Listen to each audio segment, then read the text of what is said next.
시장의 잔주름까지 들여다보는 시간입니다. 시장 클로즈업.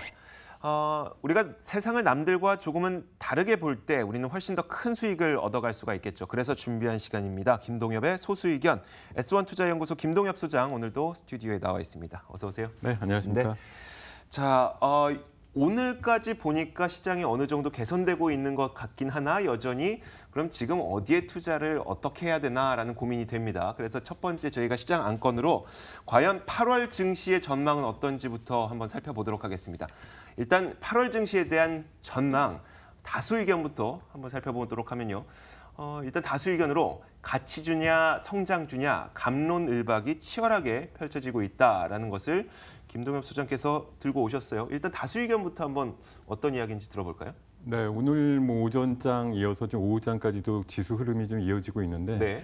기억하실지 모르겠습니다만 지난달 7월 달 첫날 코스피가 무려 한 54포인트가 빠졌었거든요. 네. 그렇게 출발했고 그 7월 달 한 달 동안이 굉장히 좀 괴로웠다라고 생각이 들면 8월 첫날 이제 시작을 하니까 플러스 움직임이 나오고 있고 그동안 7월 달, 6월 달 장세를 억눌러 왔던 북한 간의 어떤 문제라든가 네네. 무역 분쟁과 관련된 문제들 같은 것들이 소강 내지는 좀 개선되는 그런 모양들이 좀 나오면서 8월 달은 이미 좀 올라가는 건 좀 기정사실화하는 움직임이고요. 반등의 가능성은 굉장히 높다라고 일단 확신에 찬 모습들이 좀 많이 나오고 있는 것이 다수 의견이고 네네. 거기다가 이제 뭘 살 거냐 하는 거죠. 네네. 가치주를 사는 것이 더 수익률이 좋을 것이냐, 네. 아니면 성장주에 더 배팅을 하는 것이 좋을 것이냐, 네네. 이런 이제 논쟁들이 어제 오늘 장에서 많이 좀 나오고 있다는 것을 느끼고 있습니다. 일단 그러니까 지수 상승, 그러니까 증시 개선에 대한 의견은 대부분 공감을 하고 계신다는 거로 보신다는 거죠? 그렇죠. 많은 많은 분들이 가치주냐 성장주냐? 네, 이거 제 소수 의견 이제 조금 이따 말씀드리겠지만 시장이 안 될 건데 왜 좋게들 보는 거지? 이렇게 생각할런지는 조금 이따 말씀드릴게요. 알겠습니다. 자, 그러면은 그 가치주를 지금 사야 된다고 주장하시는 분들의 의견도 한번 정리해 주시면 좋을 것 같고요. 반면에 아니다, 계속 성장주를 하반기에도 투자하는 게 낫다라고 주장하시는 분들의 의견도 한번 설명을 해 주셔야 될 것 같은데요. 네, 공이 지금 증권업계를 중심으로 해서 양쪽 진영에 관련되는 리포트들이 좀 나와 있어요. 네네. 그러니까 이게 어느 쪽이 다수냐 소수냐의 의견이 아니라 가치주를 더 선호하는 분들이 분명히 계실 거고요. 네네. 또 개인 취향상 성장주를 더 그렇죠. 배팅에 걸으실 분들이 있을 것 같은데 경기 민감주라든가 이제 가치주의 레벨을 선호하시는 분들 입장은 조만간 트럼프가 얘기한 대로 달러가 약세화를 보일 가능성이 높아진다. 네. 달러 인덱스가 좀 내려갈 거고 이렇게 되면 높은 상관관계의 역수를 갖고 있는 신흥국의 시클리컬 업종들이 상승할 수 있다라는 그런 전망들을 하고 있는 것이고요. 네. 그리고 유럽도 조만간 긴축 정책을 이제 끝내고 나면 경기가 좀 활성화될 거라는 그런 전망들이 나오면서 유로화가 강세를 보인다. 이렇게 되면 또 역시 달러와 약세 요인이 될 거다. 이런 네네. 얘기들이고요. 최근에 2분기 실적의 어닝 시즌이 한창 진행 중입니다만 이익 추정치가 하향되는 업종도 많은 반면에 네. 건설이라든가 철강, 기계업종 같은 경우는 이익 추정치가 좀 상향되는 2분기 실적들에 대한 기대값들이 나오고 있기 때문에 네. 이런 업종들 위주로 좀 보자. 그렇게 좀 말씀들을 하고 계십니다. 납득이 가요. 성장주를 주장하시는 분들은 그럼 지난 상반기에 워낙 큰 수익을 올렸기 때문일까요? 성장주는 왜 계속 주장하고 계실까요? 성장주는 이제 상반기로 보면은 한 번 시세를 냈다가 네네. 또 꺾여 있는 그런 모양들이 그렇죠. 나오면서 어떻게 보면 원위치를 시작하는 그런 위치에 좀 나와 있다라고 볼 수가 있는데요. 이게 미중 간의 무역 분쟁의 어떤 장기화냐 단기화냐 이런 것에 좀 영향을 좀 많이 주는 것 같아요. 네. 트럼프가 지금 여러 가지 유화책도 내놓고 변심도 하고 여러 가지 멘트들을 날리고 있습니다만 무역 분쟁이 적어도 10월 전에 좀 끝난다, 마무리가 네네. 된다라고 보는 분들이 있는가 하면 그런 분들 입장이라고 하면 앞서서 말씀드린 경기 민감주에 더 배팅을 해야겠다라고 생각들을 하시는 거고요. 네네. 무역 분쟁의 우려가 여전하고 이게 재선이 일어나는 2020년까지도 여진을 미친다라고 하면 미중 간의 갈등이 극대화될 수도 있고 계속 평탄치 않은 장세이기 때문에 실적이라든가 이런 것에 대한 우려감들이 크고 네. 그렇기 때문에 성장에 대한 모멘텀을 갈구하는 시장 움직임이 커질 것이기 때문에 네네. 특히나 IT에서 좀 돋보이는 업종들, 미국의 대표적인 팡으로 대표되는 업종들하고 특히나 최근에 낙폭이 심했으나 성장적인 모멘텀은 늘 네네. 잠재되어 있는 제약바이오라든가 이런 쪽에 대한 관심이 좀 커질 수 있다, 커져야 된다 이렇게 주장들을 하고 계십니다. 그렇게 해석을 하고 계시는군요. 네. 자 일단 8월 증시에 대해서는 개선될 것으로 보는 시각이 뭐 가치주나 성장주나 모두 다 매한 가지인 것 같은데 그렇다면 김동엽 소장의 소수 의견은 무엇일지 더 궁금해지네요. 한번 화면으로 확인해 보도록 하겠습니다. 누가 먼저 방울을 달지라고 말씀하셨어요. 가치주, 성장주 가운데 누가 먼저 갈 것인가가 중요하다는 그런 말씀이실까요? 어떤 걸까요? 그런 의미보다는 네. 사실 모든 분들이 방송에 나와서 하시는 소리는 무엇을 사라. 네네. 앞으로 어떻게 될 거니까. 네. 뭐 뭘 팔아라는 얘기는 사실 없습니다. 뭐 매도 리포트가 네. 거의 없는 뭐 현실과 마찬가지입니다만 지금도 마찬가지거든요. 8월 달 시장이 반등을 하게 되었을 때 네. 반등을 염두에 두는 분들이 굉장히 많다고 하면 정말 그렇게 될런지도 저는 사실 조금 의심을 하고 있습니다만 네. 많은 리포트들이 좋아질 거니까 사야 돼, 가치주 사야 돼, 성장주 사야 돼 얘기를 하지만 그분들이 직접 계좌를 만들어서 정말 그 주식들을 사고 있느냐라는 관점에서 봤을 때는 네. 결코 그렇지 않다라는 거죠.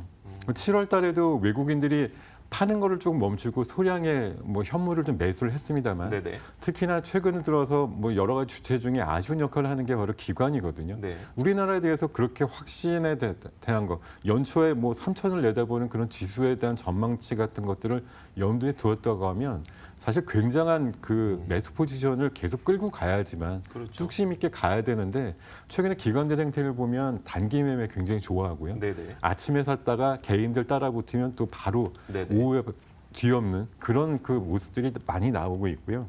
그리고 공매도 같은 것들 굉장히 혈안이 돼가지고 그렇죠. 하고 있죠. 이런 분위기들이 물론 시장을 뭐 안정시키는 역할도 한다라고 성명을 얘기를 하지만 네네. 실제적으로 보서는 시장에 거의 도움이 안 되는 개인들만 어떤 리포트에 의해서 입각해서 좋아질 거니까 사야 되라고 해서 충직하게 하고 있으되 네네. 그 매물을 쏟아내는 것들은 일부 외국인들하고 기관들의 역할이 굉장히 안 좋은 식으로 좀 많은 영향을 끼치고 있기 때문에 네. 정말 개인들 보러만 너무 먼저 이렇게도 사라. 이게 마치 뭐 선침해를 하는 게 좋아라고 얘기하는 것보다는 네. 먼저 조금 그 선도적인 움직임을 보여줬으면 좋겠다라는 이제 개인적인 바람을 좀 말씀드리는 그렇다면 누가 겁니다. 먼저 방울을 달지라고 말씀하신 거는 그 고양이 목에 방울 다는 건 기관에게 먼저 맡겨라. 그 다음에 따라가 보자. 뭐 이런 식의 해석이시나요? 제발 부탁이건데 지금 사실 개인 투자가분들이 뭐 현금 비중이 얼마나 되시겠어요?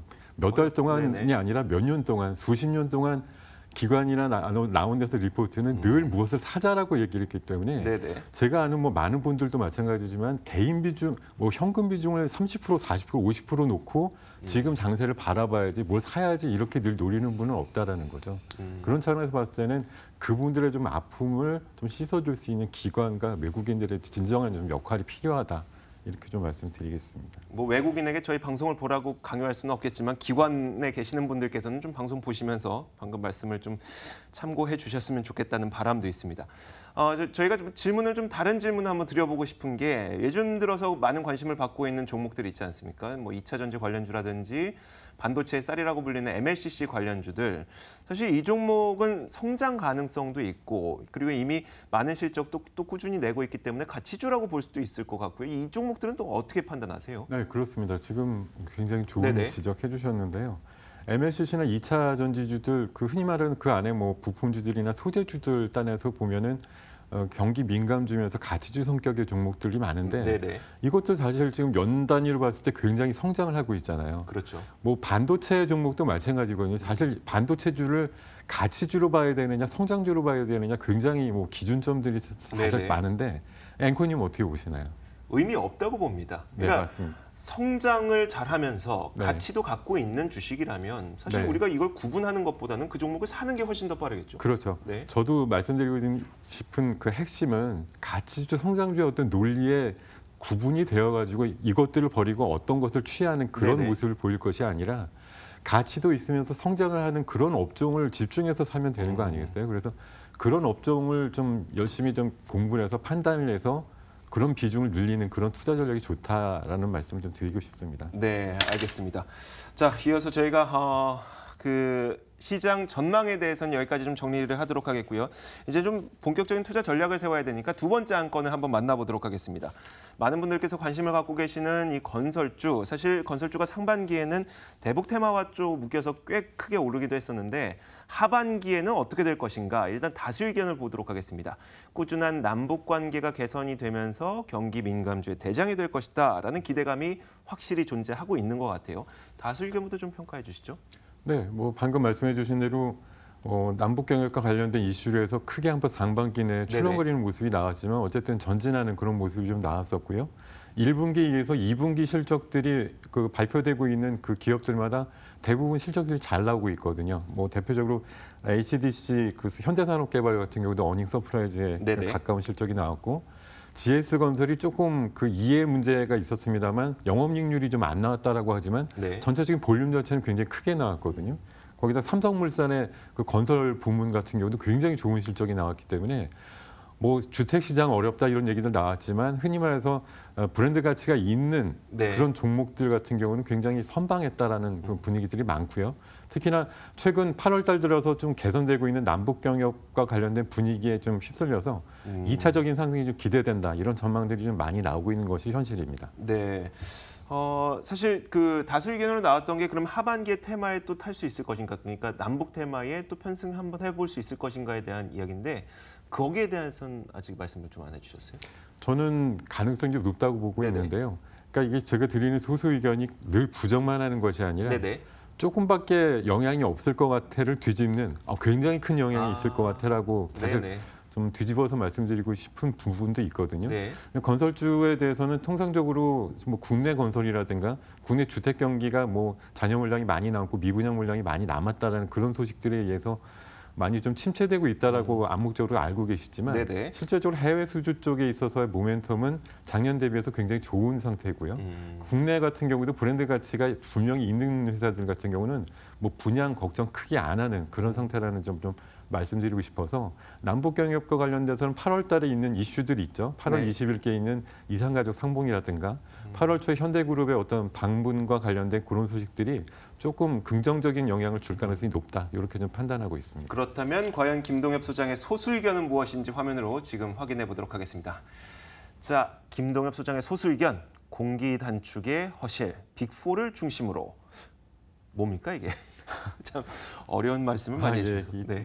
좀 이해가 필요하실 것 같아요. 공기 단축이 사실 건설주에 있어서는 굉장히 지상 그 명령 과제라고 볼 수가 있죠. 기간을 단축시킨다. 뭐 3년 만에 질거 2년 반 만에 졌어요라고 하는 게 평판을 올릴 수 있는 그런 기회이기도 하고 했는데 사실 최근에 뭐 라오스에 있었던 어떤 그런 불행한 사태를 보면 여러 가지 원인들이 있습니다만 결론적으로 나오는 여러 가지 중에 하나가 공기 단축과 관련된 일이거든요. 한 3개월 정도 기간을 단축해서 그걸 굉장히 좀 자랑했지만 뭐 보이지 않은 어떤 천재 지변과 맞물려서 공기 단축을 통해서 조금 건설이 좀 부실하지 않았냐 그런 얘기들도 분명히 있기 때문에 공기 단축만이 능사는 아니고 또 남북 경협을 바라보는 시각도 단기에 뭔가 완전히 뭐 끝장난다 이런 식으로 보실 필요가 없다라는 거죠. 굉장히 3년, 5년, 10년에 걸쳐서 장기적으로 갈 수 있는 프로젝트다 이런 식으로 접근하시는 것이 좋을 것 같고요. 빅4라고 말씀드린 건 아까 말씀드린 실적이 좋게 나오는 회사들 4개 정도를 중심으로 해서 집중하시는 전략이 좋겠다. 굉장히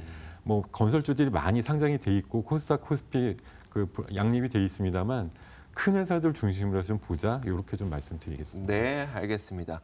자, 마지막으로 저희가 보내드리기 전에 그러면 과연 8월 전략을 어떻게 짜야 되는지 감동 전략 한번 들어보도록 하죠. 어떤 전략을 세우고 계십니까?